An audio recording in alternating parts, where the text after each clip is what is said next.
bagaimana kalau kita mencoba mendengarkan mereka, mereka juga mendengarkan kita. Jadi it takes two to tango. Perlu 2 orang untuk tango. Kalau tango sendiri nggak enak.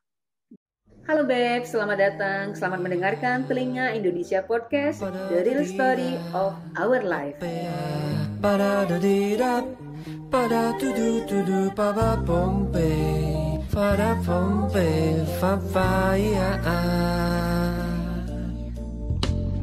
Ada satu lagu, jika ku putar selalu ingatkanmu. Lagu itu tentang kita, karena selalu ingatkan sesuatu. Oke, selamat siang Bebs. Hari ini Telinga Indonesia Podcast kedatangan tamu istimewa. Beliau adalah Presdir kayak di format Aneka Yes. Tapi banyak lagi jabatan yang beliau panggul di bahu. Dan dia adalah salah satu Kartini Indonesia muda yang inspiratif. Selain guru, CEO, majalah, kemudian sering ngisi acara kemana-mana, kemudian brand produk juga banyak. Senang sekali hari ini aku bisa ngobrol dengan Kak Vivit. Aku panggil kakak aja ya Kak? Iya, baik. Saya panggilnya apa? Ibu Gusti aja ya? Enggak, Mbak. Kayaknya mau Mbak juga deh, nggak mau dipanggil Ibu, Mbak. Aku panggil Mbak deh, okay. Ayu. Mbak Ayu aja deh yang ringkes singkatnya. Ayu, Mbak oke, Ayu. siap. Oke Kak Vivit, boleh diceritakan dong apa aja aktivitas Kak Vivit? Dan hari ini kita angkat tema, memang kenapa kalau saya perempuan, dalam rangka memperingati Hari Kartini tanggal 21 April 2021. Oke Kak, kita ngobrol santai aja. Baik, terima kasih. Iya, terima kasih Mbak Ayu. Salam sehat senusantara. Amin. Ya, salam sehat jiwa raga untuk kita semua. Okay. Itu penting banget. Ya, sehat jiwa dan sehat raga. Kenapa perempuan gitu ya? Wah, itu menarik sekali topiknya. Sebelum kita melangkah ke sana, hari-hari saya adalah seorang ibu, ya, pendidik bagi 3 anak saya, dan saya yakin memang semua orang, setiap insan, ya, tugasnya adalah menjadi pendidik. Ya, mendidik dan terdidik, mungkin seperti itu ya kan. Jadi kita sama-sama belajar sebenarnya.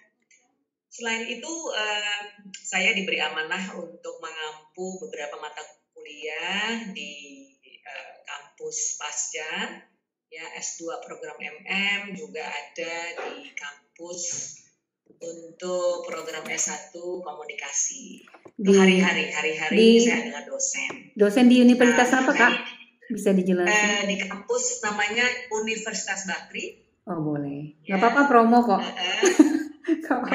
Nggak apa-apa dipromokan. Siapa tahu nih yang dari Palembang kepingin kuliah di Jakarta, sudah jelas tujuannya kemana gitu kan? Oke. Iya Kak. Oke. Terus saya juga mengampu sejak 2014 di Yayasan Pendidikan Kalbe, ya, Kalbe Group. Mereka punya kampus namanya Kalbis Institute. Ya, jadi di 2 kampus itu, yang satu dari 2014 dan satu dari 2018. Selain itu memang saya sedang mempersiapkan buku kedua saya. Itu yang buku pertama ada di virtual background. Ya, saya membuat buku Manners Matter No Matter What tahun lalu, dan memang saya berikhtiar untuk menyelesaikan buku kedua. Ya. Terus apalagi kegiatannya ya? Ya, pemuda itu katakanlah dari SMP SMA, kuliah, terus ada first jobber, aktif juga menjadi pemateri, ya, di talk show program radio Smart FM ya. Rilis 10 kota rilis 10 kota di Indonesia, Kompas Gramedia Network. Gitu. Terus trainer, ya, menjadi trainer untuk topik komunikasi kebanyakan. Ya, komunikasi, public speaking, presentation, seperti itu. Dari usia toddler gitu ya, dari anak-anak kecil sampai yang sudah lansia. Karena menurut saya sejatinya kita ini hidup penuh dengan pembelajaran. Oke, Kak Vivi, ya di Radio Smart FM juga. Jadi kalau Anda pernah mendengarkan Radio Smart FM, beliau tuh warawiri suaranya di grup Kompas ya. Nggak apa-apa sih Kak, kita sebut aja, brandnya nggak ada masalah sih.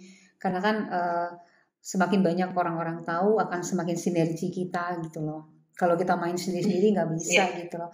Oke Kak, di topik memang kalau aku perempuan, memang kenapa kalau aku perempuan ini diangkat? Sebenarnya aku kepingin Telinga Indonesia Podcast ini lebih menjamah ke generasi milenial. Ya, terutama adik-adik kita perempuan, anak-anak kita ya. Kalau duluan sih, kenapa ini anak-anak kita, apalagi yang perempuan gitu loh. Zaman sudah berubah, internet sudah luar biasa gitu loh. Jadi selain kita bisa menggunakan internet sebagai manfaat luas seperti ini, mengembangkan ilmu pengetahuan, berbagi pengetahuan. Nah hari ini dengan topik yang ada, kita lebih mengkerucut ke perempuan milenial, terutama anak-anak kita di usia milenial dalam memanfaatkan internet dan sekolah daring yang luar biasa udah bikin suntuk Kak. Mungkin inilah yang akan kita bahas lebih detail. Kita mulai dari perempuan milenial. Apa nih perspektif Kak Vivit tentang perempuan milenial?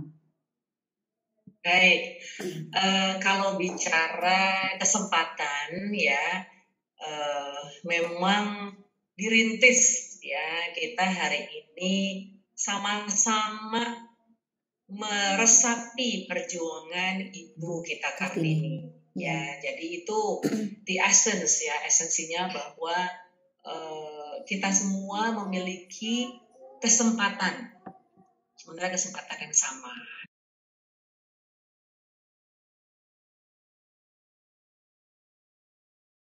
Untuk memupuk atau menggali potensinya, beri kesempatan mereka untuk seluas-luasnya, sekreatif mungkin menggunakan gadget ini untuk ekspor potensi.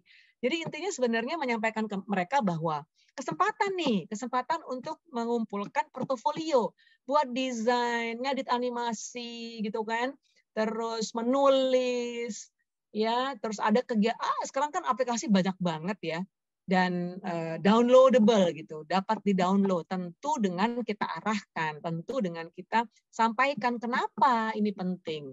Ya, terus apa alat yang dapat digunakan untuk penggalian potensi itu? Banyak sih kalau misalnya bicara gali potensi kan tadi saya sampaikan. Jadi kan ada kegiatan misalnya public speaking gitu.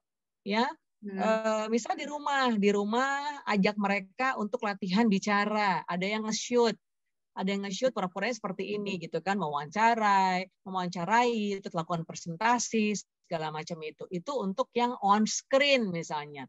Ya latihan dong muncul di depan kamera. Sebagai apa? Ya bicara aja tentang misalnya tips and trick mengedit misalnya kayak gitu. Tergantung anak kita sukanya apa. Tapi terus misalnya juga game misalnya. Ini kebetulan anak saya tiga-tiganya gamers gitu ya.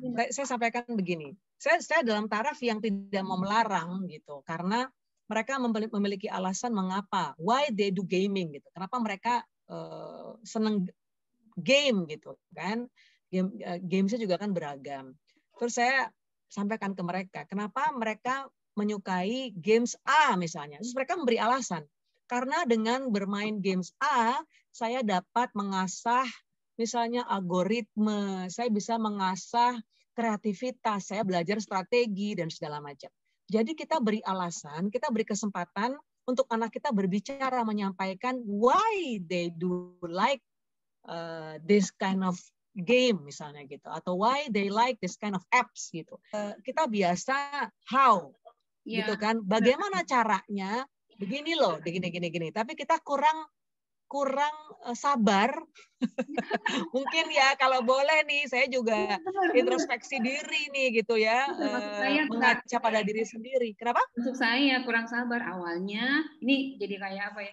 Awalnya langsung saya marah gitu loh. Kenapa sih cuma tiduran doang? Kalau misalnya kayak nggak bantu beresin rumah dan sebagainya gitu. Iya, Dan iya. akhirnya berantem Kak di rumah.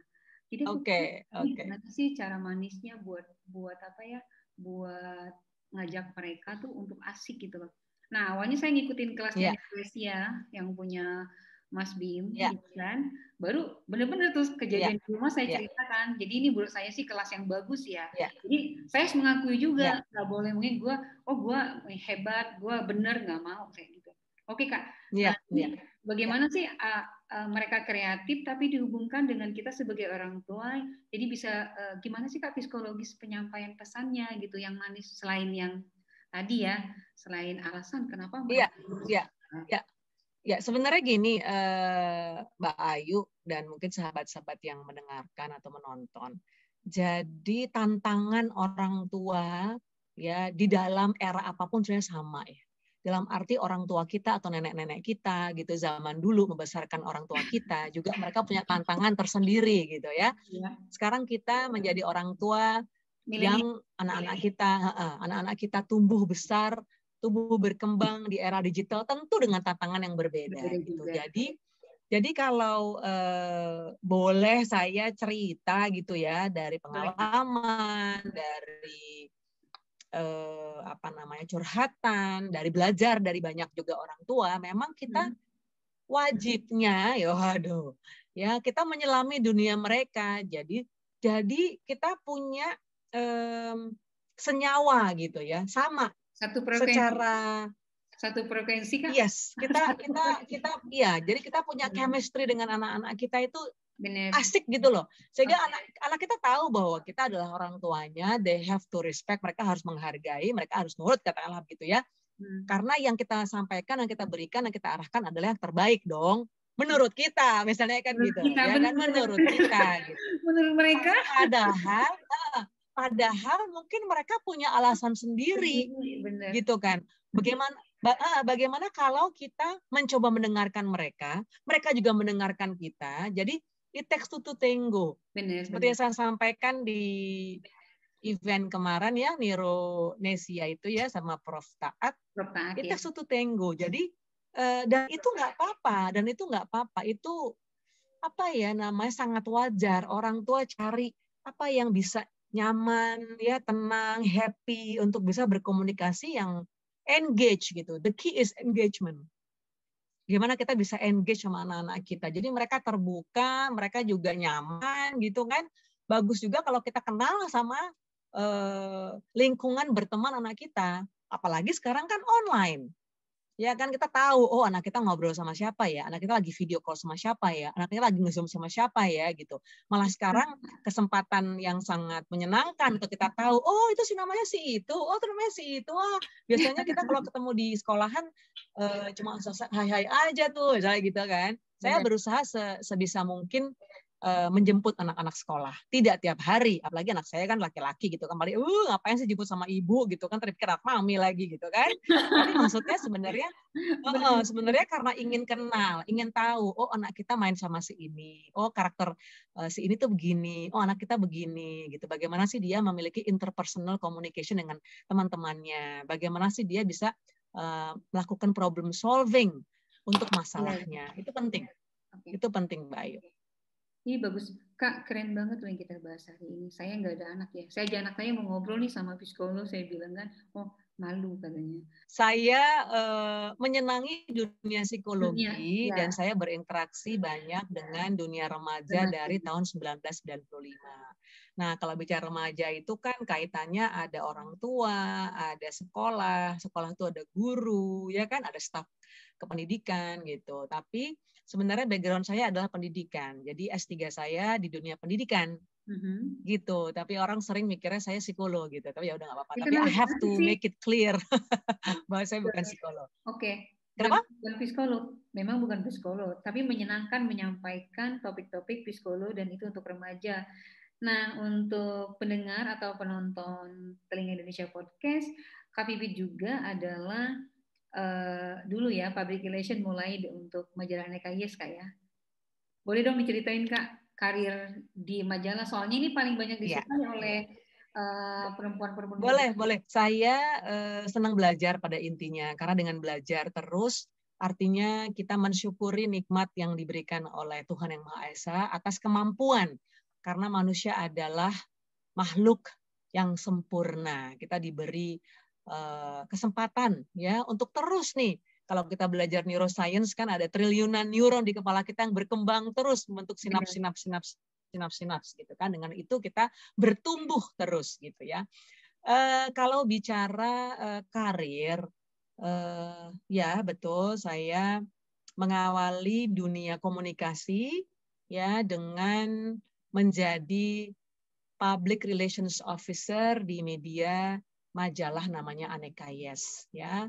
Kala itu adalah media yang besar dengan pembaca yang banyak, dengan kegiatan off-air yang wow ya, yang setiap minggu itu keliling Indonesia. Gila. Ya, keliling Indonesia. 10 kota besar itu kita rutin deh gitu ya. Nah, terus saya digojlok ya, belajar dari bawah gitu untuk juga mendalami editorial. Jadi kalau di media itu kan ada sisi komersial, ada sisi editorial, redaksi ya, di sini iklan. Jadi kebetulan dibimbing langsung oleh owner ya adalah ibu saya, bos saya, guru saya, guru Siapa besar namanya? saya, Ibu Nuni Harun Musawa. Ibu Nuni Harun Musawa. Ibu Nuni Harun Musawa. Beliau juga merintis dari awal di dunia. Ya, beliau juga merintis di dunia media dari tahun 73 ya. 72 atau 73 gitu. Kita belum lahir ya Kak kayaknya. Jadi beliau merintis dunia media, terus tahun 1990 memiliki media sendiri, yaitu adalah majalah Aneka Yes. Lalu 1998 disusul adiknya, yaitu tabloid Keren Beken. Jadi Keren Beken itu merespon krisis moneter waktu itu karena biaya cetak mahal, ya kan, kertas mahal. Jadi kita mencoba untuk membuat tabloid yang harganya ya mungkin masih terjangkau untuk seluruh Indonesia. Jadi ada majalah Aneka Yes, terus minggu depannya Keren Beken. Lalu minggu depannya lagi Aneka Yes, Keren Beken lagi. Jadi sebulan ada 2 penerbitan waktu itu. Ya. Lalu ada lagi majalah Big Girl ya. Big Girl itu majalah fashion, ukurannya smaller size. Adik saya yang bungsu menjadi pemret untuk majalah Big Girl. Kebetulan kami keroyokan. Jadi saya adalah tertua, saya punya adik 2, yang nomor 2 laki-laki Suryo juga di Aneka Yes. Surya memegang general affairs ya, production, lalu Adiba, saya di komersial, adik saya yang bungsu di editor, ya editorial. Berarti satu geng ya. Sebelum melangkah lebih jauh, kenapa? Satu geng ya, serumah gitu keroyok. Satu geng. Semua memang di redaksi media semua ya. Oke. Iya, di media. Iya. Tapi sebelum itu kan kami menutup majalah Anekes 2014. Jadi sebelum saya memantapkan ya menjadikan muara ya media Anekes untuk saya berkarir, tahun 1996 saya bekerja di Singapore Embassy, kedutaan Singapura. Jadi lumayan cukup bervariasi dari lapangan pekerjaan, pernah di media, jadi penyiar radio juga waktu itu, terus di kedutaan, terus pernah juga di International School, saya menjadi Academic Director untuk franchise school dari Kanada. Gitu. Jadi seru lah, kalau menurut saya memang waktu itu masih muda, ya masih mencari bentuk juga mau kemana nih. Mau kerja apa karir? Karena 2 hal itu 2 yang berbeda ya. Bekerja dan berkarir itu 2 hal yang berbeda. Jadi itu Mbak Ayu. Kenapa? Luar biasa pengalamannya. Jadi ya, belajar terus. Kartini Muda Indonesia ini luar biasa loh. ini Kak Pipit ini pengalamannya panjang, di bahunya banyak banget tuh Pak. Tapi Kak, yang tadi nih kita kembali ke Iya, perempuan. yang tadi perempuan, iya. Kita balik lagi. Ya. Jadi gini, kita yang paham diri kita ya. Tentu kita sebagai perempuan ya, kita memperingati ketangguhan, kegigihan seorang Kartini. Tapi kita juga sebagai perempuan memberi jeda, ya, memberi penghargaan atas diri, self respect. Kita mendengar tubuh kita. Tubuh kita harus didengar gitu. Jiwa kita harus dibasuh gitu. Ya, jadi kita paham kapan kita kira-kira, oh kayaknya aku sudah overloaded nih. Oh kayaknya aku sudah terlalu banyak nih. Oh kayaknya saya terlalu ambisius, let's say misalnya. Hal-hal seperti itu kita yang tahu gitu. Karena orang lain hanya bisa tanda kutip melihat dari luar. Ya, memberi komentar. Kamu gini, kamu jangan begini, kamu harusnya begini gitu. Tentu karena mereka care. Ya, tentu karena kita diperhatikan. Mereka sayang sama kita, itu dulu. Jadi kita harus husnuzon. Ya, kita harus berprasangka baik dulu.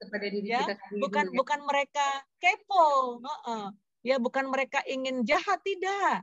Bukan mereka ingin tidak baik ke kita, tidak. Gitu. Mereka memperhatikan. Ya, kamu jangan kecapean. Kamu terlalu banyak. Kamu jeda segala macam. Kita sikapi dengan, oh ya terima kasih ya, aduh thank you banget udah diingatkan gitu misalnya ya. Nah kita perlu waktu untuk memberi ruang, ya ruang dan waktu itu kita enjoy ourselves. Dan enjoyment itu beragam untuk setiap orang, Mbak Ayu, nggak sama. Ada yang mereka solo traveler gitu kan, backpackeran sendiri. Ya me time sendiri, ngapain macam-macam. Ada yang me time ngulik di dapur gitu, seneng. Apalagi sekarang pandemi, memberi kesempatan para perempuan-perempuan nih, ibu-ibu untuk kreatif. Jualan apa aja seru. Ya coba deh perhatiin tuh. Kita di Instagram, cari hashtagnya. Dapur ibu siapa, ya kan? Terus lauk ibu siapa gitu. Pasti banyak, dan ibu-ibu perempuan-perempuan itu kreatif-kreatif. Ya, jadi cari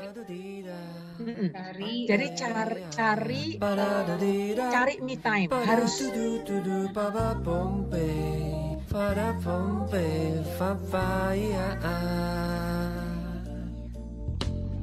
Ada satu lagu, jika ku putar selalu ingatkanmu.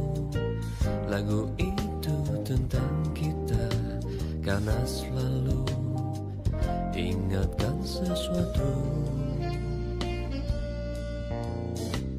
Kisah di antara kita berdua, saat indah sulit selalu bergulir.